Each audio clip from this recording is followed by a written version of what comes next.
They thought the empire would last forever. But even empires built on gold can drown in their own greed.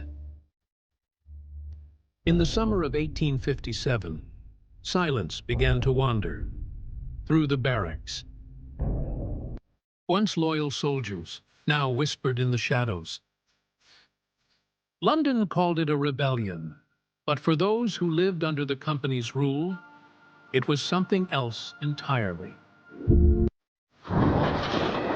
It was a reckoning. The East India Company had become too rich, too cruel, and too blind. It could no longer see the storm it had created. The storm was coming. This time, it would burn the empire itself. The first spark was struck in Meerut. The Indian soldiers refused to load their rifles. The bullets were greased with pig and cow fat. To them, it was not just an insult, it was blasphemy. Their punishment was swift and merciless. It was never about faith. It was about pride.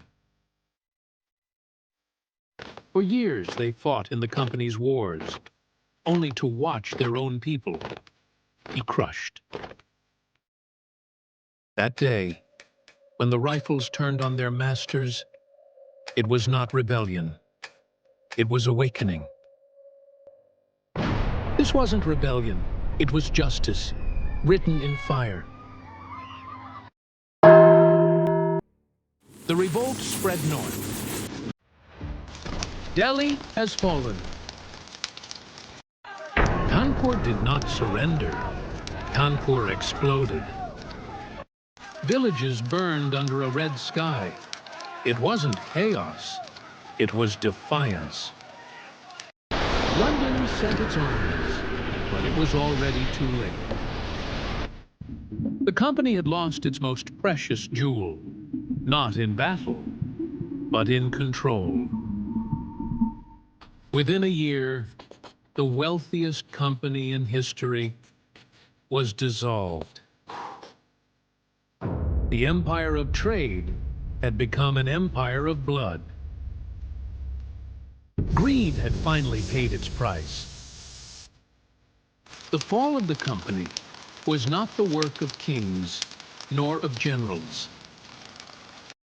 It was written by their own greed and by the hands of those they oppressed. For centuries, the company conquered a continent in the name of profit. But they forgot one truth. No empire built on exploitation ever stands. From the ashes, a new India was rising. The age of merchants was over. The age of the people had begun. And the world had learned a lesson, but not for long. Because greed never dies. The empire of profit had finally paid the price.